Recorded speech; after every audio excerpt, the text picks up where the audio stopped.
La crisis de deuda de Francia es la evidencia del fracaso de eso que se llama la moderación. ¿Qué es lo que ocurre en tantos países de la eurozona y de la Unión Europea y ha ocurrido en Francia? Vamos punto por punto. Francia no ha tenido nunca austeridad. Tiene un gobierno que pesa más del 57% en la economía. El peso del sector público es tan elevado, más del 57% del Producto Interior Bruto, sino que además más del 20% de la población activa trabaja para el Estado. Adicionalmente, esa gigantesca red aparentemente de protección social lo que lleva es a una subclase dependiente que está enormemente descontenta, generando, por lo tanto, descontento no solamente entre los contribuyentes, que ya no aguantan más, y se ha hecho un meme muy popular en Francia que se llama Nicolás el que paga, en el que la gente muestra ese enorme descontento ante unos impuestos confiscatorios. Pero es que además se genera también descontento entre las personas aparentemente beneficiadas por ese gigantesco Estado. El problema de Francia es el de siempre. Hace mucho tiempo que los gobernantes de Francia, a pesar de tener un país con enorme capital humano, con enormes empresarios y grandes empresas, lo que han hecho los gobiernos ha sido constantemente olvidarse de crear riqueza y dedicarse a detraer. Un Estado absolutamente hipertrofiado que lo que ha llevado es a una nueva crisis de deuda y en este caso no estamos hablando de Grecia. Pero es que lo malo de la Unión Europea es que lo que ha pasado en Francia y lo que pasó en Grecia viene de años de esos que se llaman moderados, de esos expertos y políticos moderados que siempre aplauden al que aumenta el Estado, aumenta el gasto público, dispara los impuestos y reduce masivamente la posibilidad del crecimiento económico privado de florecer, siempre se le aplaude. Ese es el problema de la Unión Europea. Ahora, por supuesto, en Francia te están intentando vender la siguiente gran problemática. Número uno, tienes la amenaza del radicalismo. Hay que escuchar a los moderados. ¿Qué es lo que proponen los moderados? Un ajuste de 50% de gasto, 50% de ingresos. El truco socialista de siempre. ¿Por qué? Primero te crujen a impuestos todavía más y los contribuyentes franceses ya sufren la mayor carga fiscal, tanto para personas como para empresas de toda la OCDE. Y además, ¿qué es lo que te dicen? 50% por la parte de gastos, pero luego no se recortan en los gastos. Porque ¿qué es lo que hace ese estatismo mal llamado moderado? Recortan el porcentaje de aumento anual de los gastos, no recortan los gastos.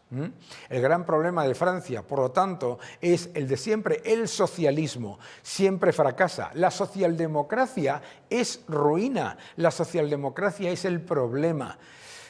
Se han destrozado todos los ejes de crecimiento económico.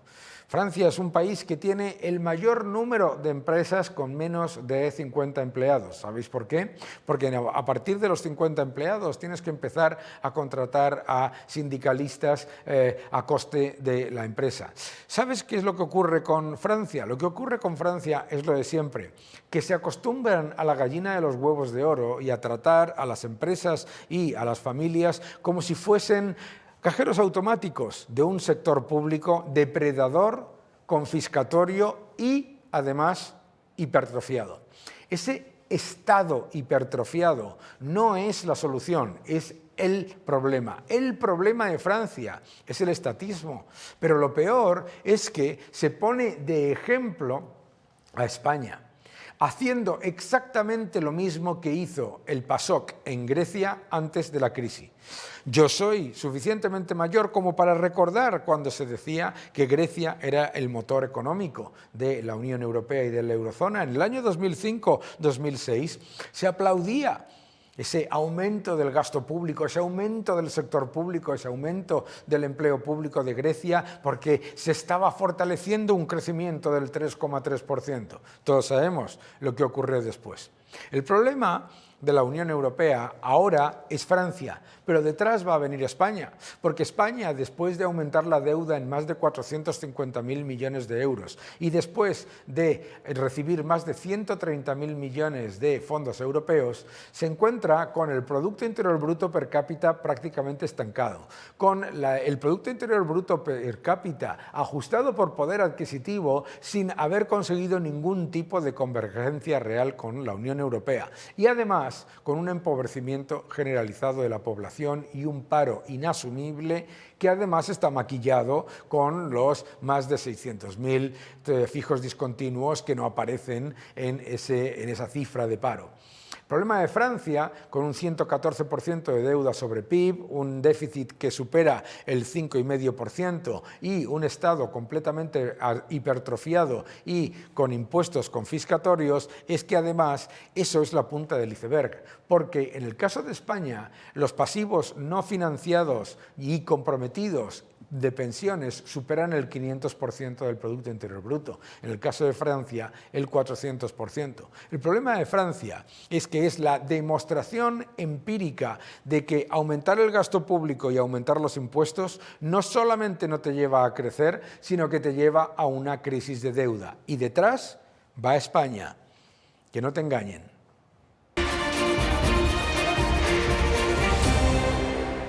Abrimos esta nueva temporada de Money and Markets con un lujo absoluto. Vamos a hablar con mi buen amigo Marcos de Quintos. ¿Cómo estás, Marcos? Muy bien, muy descansado. Eso es lo importante. Y para hablar sobre lo que está ocurriendo en Europa y desde un punto de vista empresarial, poca gente que sea mejor.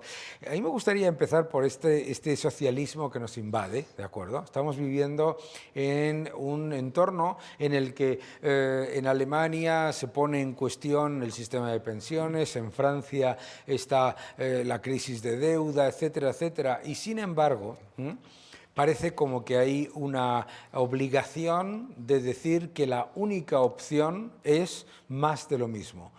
¿Cómo lo ves tú esto? Bueno, yo veo que Europa, pues desde hace décadas y décadas, pues bueno, vive en el socialismo. Vive en un socialismo de diversa intensidad, del socialismo más a la izquierda, de los típicos partidos socialistas y tal, al socialismo de la derecha, porque en ambos casos pues estamos alternando socialismo con socialdemocracia.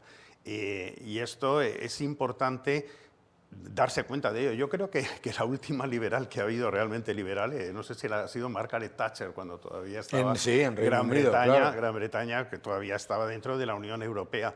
Pero el problema es que la sociedad ya se ha acostumbrado oye, pues al socialismo del Partido Popular Europeo o al socialismo del Partido Socialista. Y falta comunicar un poco a la gente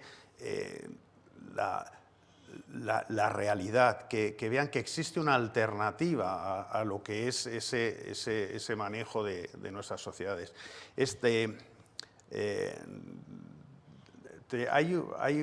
Hay tres derechos fundamentales. Estos tres derechos fundamentales, que son el derecho a la vida, a la seguridad personal, el derecho a la propiedad privada y el derecho a la libertad, son derechos que son, por decirlo así, casi los únicos, los básicos, porque, como dice, bueno, perdona, este gran batallador cultural argentino, son los únicos derechos que si yo los ejerzo no te quito a ti ninguno. Es decir, el derecho a la seguridad personal es, oye, no me mates, no me pegues. El derecho a la propiedad privada es, no me robes. Y el derecho a la libertad es, oye, no me esclavices. Si tú quieres algo de mí o lo que sea, pues lleguemos a un pacto, hagamos un contrato y de alguna manera, pues si estamos los dos de acuerdo, lo hacemos.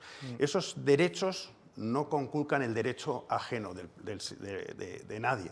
Sin embargo, el socialismo ha empezado a generar derechos que, por el contrario, esos derechos sí conculcan los derechos de los demás. Es decir, si yo digo tengo derecho a la vivienda o tengo derecho a tener un coche, pues si no lo consigo por mis propios medios, serás tú el que me lo tendrás que pagar a través de los impuestos, el Estado te lo quita para que yo pueda tener una vivienda o un coche, o tendrás que trabajar para parte de tu trabajo que no vaya solo para ti, sino para que yo pueda comprarme esa vivienda y ese coche. Entonces, es decir, cualquier otro derecho de estos inventados por los socialistas conculcan derechos de otros. Y el problema está, esto lo dice el profesor Ancho Bastos, y en eso hay que reconocer que los socialistas, y digo socialistas de izquierdas o de derechas, o sea, han sido unos magos porque ellos han conseguido convertir los deseos en derechos. Entonces, es decir, oye, yo deseo tener una casa, pues al final tengo derecho a tener una casa, o deseo tener un coche, tengo... Ancho Bastos dice una cosa muy graciosa, siempre comenta en sus conferencias, ¿tengo yo derecho a tener una novia? Y entonces, claro, la gente, a veces la gente contesta así, dice, pues no tengo derecho, tendré la opción o la oportunidad si hago las cosas bien, pero si yo tuviera un derecho, se estaría obligando a una señora que tuviera que salir conmigo y eso es conculcar realmente el derecho Es ajeno. más, es que el derecho a una vivienda no significa el derecho a una vivienda en propiedad. El derecho a una vivienda tampoco significa el derecho a la vivienda que tú quieres.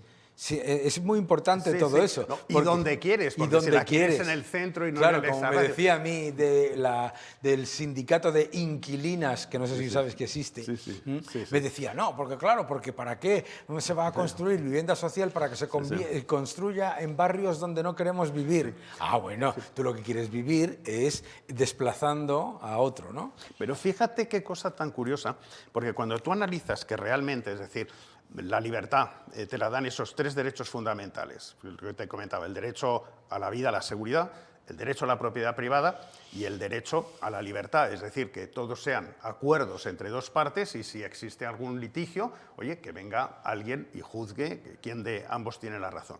Pues si eso es lo fundamental dentro de una sociedad libre, lógicamente lo que tendría que apostar esa sociedad es por unas fuerzas y cuerpos de seguridad del Estado que protegieran mi seguridad personal y mi propiedad privada, igual que un ejército que defendiera nuestras fronteras para proteger nuestra seguridad, y que, por otro lado, para cuando existan litigios contractuales, pues tener un sistema judicial también absolutamente profesional, ágil y eficiente y eficaz. Claro. Entonces, cuando tú miras en estos momentos cuál es la situación en España, pues ves que bueno, las fuerzas y cuerpos de seguridad del Estado están, aparte de mal pagadas, están mal dotadas, desde aquello que pasó en Barbate con una barquita hinchable y tal para detener a estos narcotraficantes. Y cuando vas a ver lo que ha hecho el Estado español, y lo digo en general, independientemente de quién haya gobernado, cómo está el sistema judicial, y te encuentras los juzgados que están manga por hombros, con legajos y tal. Y entonces dices, es curioso, porque dentro del capitalismo, o sea, lo importante es esto, propiedad privada, seguridad y libertad para poder hacer negocios. Y el capitalismo, lógicamente, de lo que va es de generar riqueza. Sin embargo, el socialismo no va tanto de generar riqueza, sino nada, va de redistribuirla, aunque esa redistribución te impida la generación porque desaliente la generación. Claro. Entonces, claro, en un país socialista ni los fuerzas y cuerpos de seguridad ya importan tanto, ni el sistema judicial. ¿Qué es lo que importa?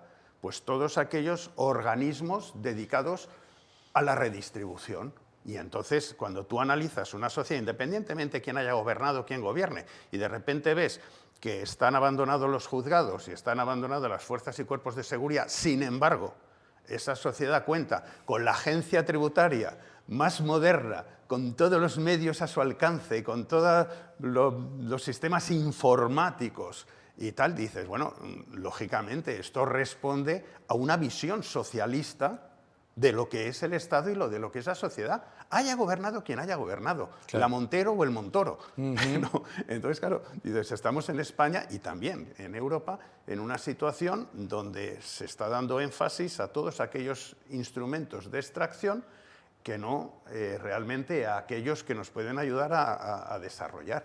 Luego, cuando alguien empiece a tomar conciencia de esto, decir, oiga, hay que dar un poco un giro a lo que pasa en Europa y a lo que pasa en España concretamente. ¿Y ese giro cómo se da? Bueno, pues yo creo que ese giro primero empieza por tomar conciencia de realmente que estamos siempre en España y en Europa ahora están cambiando las cosas, pero en España todavía sigue con una gran inercia. Siempre se nos ha puesto a elegir entre dos formas de socialismo, una, digamos, más extrema y otra menos extrema, pero es elegir entre dos formas de socialismo. Y por otro lado, tomar conciencia que, por ejemplo, aquí no solo no se respeta la seguridad, es decir, cada día tenemos más inseguridad en las calles, sino que tampoco hay un respeto a la propiedad privada, para nada. De hecho, el otro día estaba yo comentando que no existe la propiedad privada en el caso concreto de España. La gente no posee las cosas que cree que posee, simplemente tiene el usufructo de esas cosas, porque el Estado en todo momento está interfiriendo en tu propiedad privada, restringiendo o modificando el uso que tú puedas hacer de ella. Es decir, bueno, yo puedo tener, pongamos, puedes tener una parcela, pero no puedes cortar un árbol. O tú puedes tener una casa o una segunda casa y no puedes alquilarla a lo mejor a quien quieras y en la modalidad que tú quieras, porque te dicen, no, es que ese tipo de alquiler no lo vas a poder hacer. Entonces te están afectando ese activo porque simplemente han tomado esa regulación. O tienes un vehículo y te dicen, pues no puedes circular por esta zona, o los que tienen la matrícula impar pueden unos días y otros no, o yo qué sé, o como por ejemplo ahora la ocurrencia esta del director general de tráfico que está diciendo que en un coche ahora en determinadas ciudades solo podría circular si van dos personas en el coche. Entonces, pues bueno, pues estos disparates te hacen que tu propiedad privada realmente no sea tan propiedad tuya porque está absolutamente restringida por las ocurrencias de quien sea.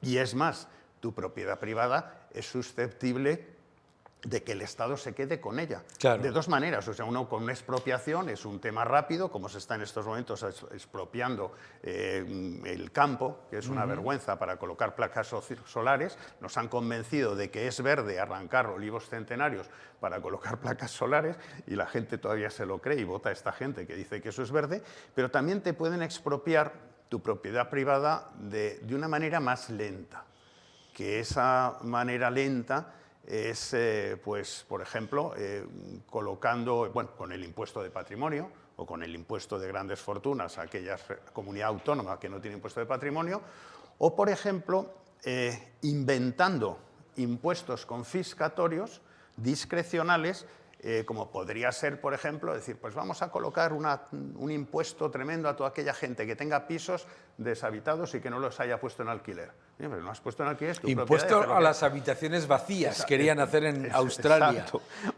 O podían, bueno, y lo mismo, decir, oye, pues a partir de ahora vamos a poner un impuesto a todos los coches diésel, que aunque contaminen menos que muchos otros, pero como tienen 20 años, si usted quiere circular, es decir, todo ese tipo de cosas que en el fondo van a quitarte tu propiedad privada. Claro. No solamente ya a modificar su uso, sino realmente a quitártela para hacer bueno aquello de no tendrás nada y serás feliz.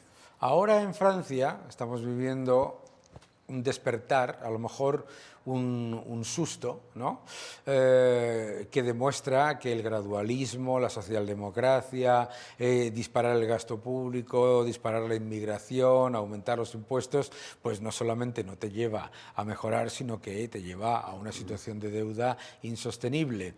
Sin embargo, cuando uno mira el arco parlamentario de Francia, tienes básicamente tres opciones. Una, muchísimo más Estado y muchísimos más impuestos. Otro, el mismo Estado y más impuestos. Y otro, que es muchísimo más Estado, pero te dicen que menos impuestos. Con menos impuestos. Bueno, cada vez que hay más Estado nos estamos dando cuenta que no necesariamente la cantidad mejora la eficacia de un Estado. Claro, o sea, ¿no? Porque estamos viendo últimamente aquí en España todos los conflictos de atribuciones y tal. Lo que hace es que cada vez el Estado, porque la ciudadanía de alguna manera ni está ni se la espera, claro, la ciudadanía no rechista y tenemos unos señores que han encontrado la gallina de los huevos de oro que cada vez que necesitan dinero pueden hacer dos cosas, o cogerlo del sector privado o endeudarse. Y hacer ambas cosas también. Y entonces, claro, si la ciudadanía no dice nada, pues oye, vamos a coger más dinero de esta gente y vamos a tener más funcionarios, vamos a hacer el Estado más grande y tal.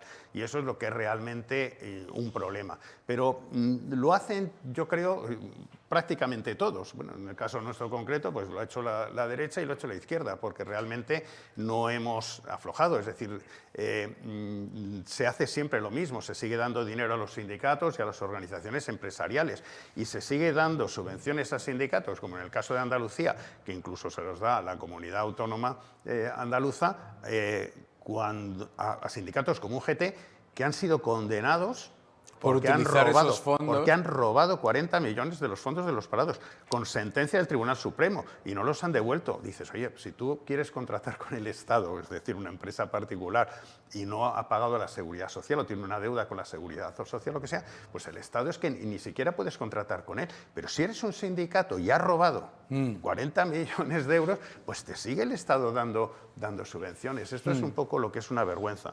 Y yo lo que creo es que en ese sentido la guerra cultural es algo que la derecha generalmente ha obviado, no se ha preocupado de ello. Ha abandonado, ¿no? Ha abandonado, y entonces la izquierda se ha encontrado con que por incomparecencia se ha hecho con un montón de causas y de cosas, y la derecha simplemente por silencio combativo, que diríamos, por silencio combativo, ha aceptado todos esos mantras. Entonces, si tú te das cuenta, básicamente, en estos grandes temas como la inmigración, como el feminismo, como el medio ambiente y tal, no hay diferencias entre la derecha tradicional y la izquierda, no lo hay. Entonces, el otro día estaba colocando yo un mensaje que decía, desde el punto de vista de marketing, la USP, la Unique Selling Proposition, de la derecha, proposición de venta única. La única de la derecha es: yo soy igual de cool, yo soy igual de progre, yo soy igual de woke que la izquierda, pero gestiono mejor. Entonces, claro, soy el contable de... el contable... Entonces, ¿qué pasa? Pues si tú dices eso porque no te diferencias, porque no contrapones un discurso en cada una de estas cosas que la izquierda se ha apropiado, pues al final la gente... Cuando la izquierda ya es un desastre y destroza un país, como puede haber destrozado países en Europa, pues llega la gente y dice, oye, pues voy a votar a la derecha para que me gestione. Pero mi corazoncito, porque el corazoncito está en esas otras causas y no en los números, sigue con la izquierda. Luego, en el momento que se arregle el país, yo de nuevo, emocionalmente, vuelvo a dar mi voto. Claro, si la derecha, el centro de derecha se presenta como el fontanero de la inundación que ha hecho el socialismo, la gente, una vez que ya se ha arreglado esa inundación, pues dice, bueno, pues vuelta. Y luego cada vez más el problema es que ya culturalmente, no solo en España, en Europa, acostumbramos a la gente en la seguridad. Entonces es una seguridad ficticia donde das pagas, donde das subvenciones, donde la gente encuentra cierta seguridad y al final pues estamos culturalmente destruyendo toda la capacidad de emprendimiento, de superación y tal de nuestra propia gente. Es muy complicado así llegar a alguna parte, y cuando hay gente que despunta, pues al final se va a trabajar a Estados Unidos o se va a trabajar a otra parte. Pero en fin. Bueno, a ver, entonces, una vez que este panorama es tan negro, ¿hay algún tipo de luz al final del camino, según tú? Yo creo que educación, el ir con estos mensajes. Antes, cuando hablaba de esas tres libertades, el filósofo argentino al que me refería era Agustín Laje. Es decir, es el escuchar mensajes de gente importante, de gente como tú, de gente liberal, de gente que lucha por la libertad, y empezar a crear ese ambiente. Mira, estuvimos en el Madrid Economic Forum, donde tú tuviste una brillante intervención, y yo fui a una manifestación el domingo. Me quité las primeras intervenciones, el sábado lo vi entero, pero el domingo me lo quité porque me fui a la manifestación que había montado el Partido Popular por un tema más que nada protocolario, porque la Plataforma por la España Constitucional, pues Miguel Tellado había asistido con Cayetana a una ¿La manifestación era de? que habíamos hecho. Y era una manifestación del Partido Popular. ¿Pero sobre qué? Pues era una manifestación contra Sánchez. Ah, y todo ok, vale, esto. no, para la gente que lo está viendo, sí. de acuerdo. Y vi un poco la gente que había allí, y la verdad, con todo mi respeto a toda esa gente, pero una gente que podría estar entre los 60, 80 años. ¿Tan mayor? Muy mayor la gente que estuve viendo ahí. Y cuando regresé al Madrid Economic Forum, que había como unas 7.000 personas asistiendo a unas conferencias de economía, estaban entre 20 y 35 años, todo lo que había ahí, gente interesada en la economía, pagando. gente muy joven y pagando, porque además era caro el evento. Por lo cual, dices, tu pregunta era, ¿hay esperanza? Yo veo que sí hay mucha gente que está interesada en nuevos mensajes, en mensajes de libertad, que no es en temas incrementales, no es, oye, yo voy a coger este mismo estado y lo voy a manejar más o menos, me voy a aprovechar ahora de este tipo de cosas, sino realmente hay que meter motosierra, hay que hacer una revisión muy grande de todo, y yo creo que España llega un momento en que toca eso, en que toca no un cambio de caras sobre quién conduce este autobús, sino plantearse si el Estado tiene que ser un autobús o podría ser un utilitario, y a lo mejor corría más y era mucho más manejable. Efectivamente, las ideas de la libertad ganan por goleada en las redes sociales, entre la gente joven, etcétera, etcétera. Y eso es algo que preocupa mucho al estatismo de izquierda, de derechas, que se mueve confortablemente en esa alternancia en la que nada cambia. Ahora, ¿cómo le explicas a esa población que tiene 45 a 60 años que el sistema de pensiones no es sostenible? Bueno, es que es muy fácil. Yo creo que la gente sigue todavía con una inercia, pensando que hay dos Españas, la España azul y la España roja. Eso no es así. En estos momentos sí hay dos Españas, pero son la España que vive del presupuesto público y la España que vive para pagar ese presupuesto público. Básicamente esas son. Creo que la España que vive del presupuesto público serían unas 16 millones de personas, entre parados, jubilados, funcionarios, asesores políticos, etcétera, etcétera, cargos políticos, y la gente, estoy sacando de 16 y 16, estoy sacando todo lo que son estudiantes, etcétera. Y lo otro serían como 16.900.000, lo que son gente del sector privado, gente que trabaja en el sector privado, ya sean autónomos, ya sean microempresas, ya sea tal. Entonces está casi en una relación 1 a 1. Y yo creo que no debería de ser esto, porque dentro de esa estadística que te estoy comentando, dentro del sector privado hay empresas del sector privado que viven solo para contratar con el sector público. Es decir, imagínate las productoras que se crean del sector privado solo para trabajar con Televisión Española. Hombre, claro. Entonces, es decir, estamos en una situación muy, muy peligrosa, porque además en estos momentos los salarios públicos más o menos están por encima de los salarios del sector privado, claramente por encima. del sector privado, y entonces dices, oye, es una carga tremenda, tremenda la que estamos poniendo sobre ese sector, que ese sector al final es la gallina de los huevos de oro, porque encima lo que es el gobierno y la izquierda, pues de alguna manera están siempre señalando a los empresarios y al sector privado como si fueran los enemigos de la sociedad, cuando son los que están manteniendo todo esto, los que están manteniendo que haya jueces, que haya profesores, que haya policías y tal. Pues todo eso depende de esta gente, pero cada vez ya es una carga tremenda. Esto no va a ninguna parte, esto la gente lo tiene que saber, y lo que tiene que saber la gente es que esa seguridad, porque al final si uno lo que quiere es seguridad, imagínate que llegue un día que el 95% de la gente viva del presupuesto público a cambio de ese 5% que contribuiría una parte, y lo demás sería deuda, deuda y más deuda. Eso no llega a ninguna parte, bueno, es que eso se acaba. Es que además no llega al 95,5. No llega para nada. Efectivamente. Para nada, pero ya estamos cerca de que no llegue, porque ya no tendríamos nadie que nos financiara la deuda ni nada. Claro. Pero eso hay que ponérselo a la gente delante de la cara. Y entonces el único tema es, cada vez que haya alguien que no viva del presupuesto público, porque es una persona que oye, es un autónomo. Ya. Y un autónomo no vive Es del un presupuesto héroe. público. Pues cada vez que nos cargamos a los autónomos porque les subimos las cotizaciones y les subimos tal, lo único que hacemos es pasarlo a que tenga que vivir, oye, pues de una pensión contributiva o no contributiva o lo que sea. Entonces, lógicamente, esto es lo que tiene que entender la gente. Un héroe, los que no viven del presupuesto público, son héroes. Tú no vives del presupuesto público, eres un héroe.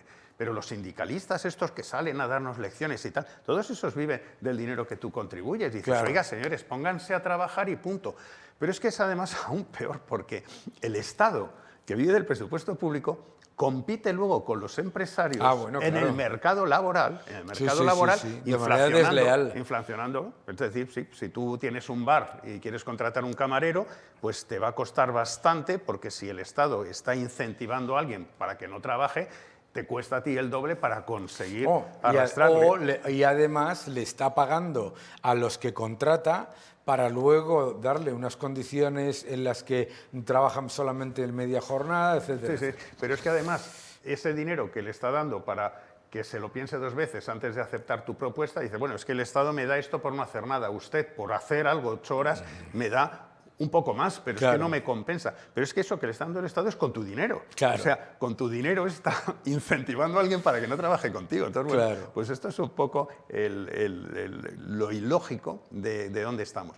Pero cuanto más se sepa y cuanto más la gente tenga más formación en esto, diga, oye, ¿qué país es el que queremos? ¿Qué país queremos de aquí a 5 años, a 10, a 20? ¿Y cómo lo vamos a lograr? Y sobre todo se logra dando más facilidades y más libertad a la gente para que pueda desarrollar sus proyectos sin necesidad de vivir del presupuesto público. Pero si viviendo el presupuesto público, hombre, eres pobre, pero la verdad no tienes que esforzarte mucho, y lo otro es estar todo el día con trabas, con problemas para poder desarrollar algo, crear empleo, lo que sea, porque oye, que quieres tener un empleado, bueno, pues es complicadísimo y cada vez más caro, pues esto no va a ninguna parte. Absolutamente.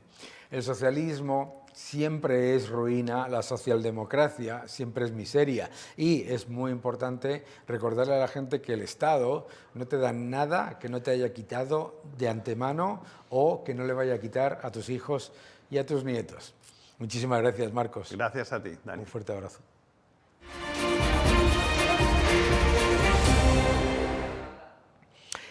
Los gráficos de la semana nos reflejan que ese mensaje del keynesianismo, del consenso socialdemócrata, de que se iba a generar un desastre económico con los acuerdos comerciales y las negociaciones comerciales de la administración Trump, es una falacia y ha sido completamente desmontado.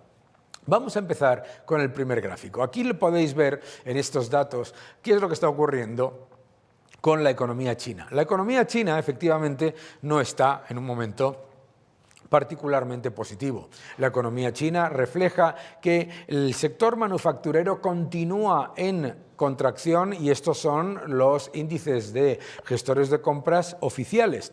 Pero la parte no manufacturera sí está en expansión y además el índice compuesto también. Por lo tanto, la economía china continuará dando un crecimiento del 5% a pesar del gran problema que tiene con el sector inmobiliario, que continúa siendo una gran losa para la economía, y a pesar de los gigantescos problemas que tiene de desempleo juvenil. Vamos al siguiente gráfico.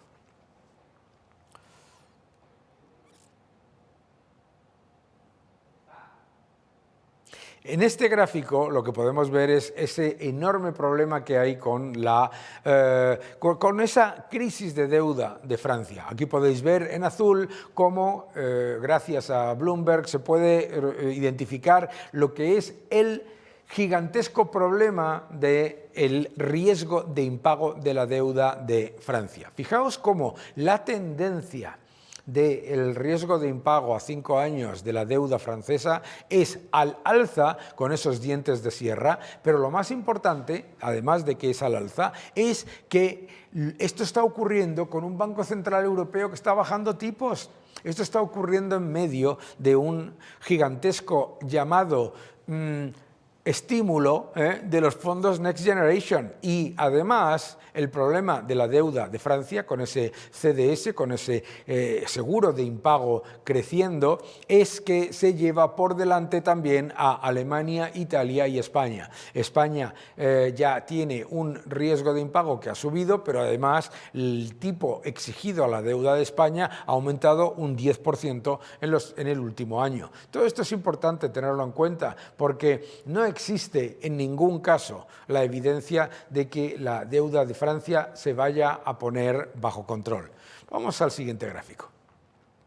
Aquí podemos ver precisamente esa evidencia con respecto al eurodólar. El eurodólar lo que ha tenido ha sido un comportamiento relativamente positivo, pero desde que ha empezado la crisis de deuda de Francia, el eurodólar empieza a ponerse en duda. Un montón de inversores globales empiezan a temer que atesorar deuda de los países de la eurozona es mayor riesgo de lo que pensaban, y eso pone en riesgo también a un comportamiento del eurodólar que había sido sorprendentemente positivo en un entorno en el que esos desequilibrios iban aumentando.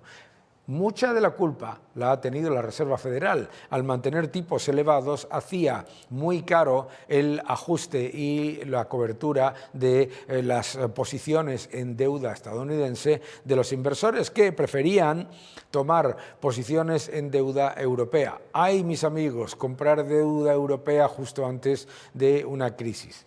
Muy peligroso. Vamos al siguiente gráfico. En el siguiente gráfico lo que podemos ver además es la tendencia esperada de las bajadas de tipos en Estados Unidos. En Estados Unidos hemos tenido una Reserva Federal que ha sido completamente irresponsable a la hora de mantener tipos. Ha mantenido tipos con esa narrativa de que la inflación se iba a disparar, no ha ocurrido, y ha estado haciendo daño a las familias y a las empresas con una política de tipos de interés completamente equivocada. Las expectativas de bajada de tipos de interés probablemente lleven también a que los inversores empiecen a tomar posiciones en deuda de Estados Unidos con ese coste de cobertura reduciéndose. Esto es un factor relevante de cara a analizar el riesgo de la deuda europea y de mercados emergentes. Vamos al siguiente gráfico. Y aquí podemos ver otro factor absolutamente clave. ¿Recuerdas cuando te decían que Estados Unidos iba a entrar en recesión, que como mucho iba a crecer un 1% si es que lo hacía y que iba a ser un desastre económico sin precedentes porque las políticas de Trump eran muy negativas para Estados Unidos? Aquí tienes la evidencia. La inflación está controlada, el empleo está mejorando en el sector privado con reducción del empleo público y además la economía, en las estimaciones de la Reserva Federal de Atlanta, crecerá más de un 3,5% en términos anualizados en el tercer trimestre. 3,5%. Las estimaciones de consenso ya se mueven en un 2,5, 2,7% de crecimiento para la economía de Estados Unidos. Pero lo más importante, reduciendo el gasto público y reduciendo el empleo público. Esa es la clave. En los próximos meses tendremos nuevas noticias y vamos a ir analizándolas con detalle, pero recuerda que en este programa escuchaste lo que era una evidencia. 1. Los aranceles no causan inflación. 2. La economía de Estados Unidos no va a entrar en recesión. 3. La economía mundial no se va a destruir por los aranceles. 4. Los aranceles eran la norma en el comercio global ya en el 2024 y nadie te decía que el mundo se iba a morir por los aranceles de Xi Jinping o de von der Leyen. Por lo tanto, recuerda siempre, nunca hagas caso al consenso keynesiano y recuerda, la libertad avanza, seguid defendiendo la libertad.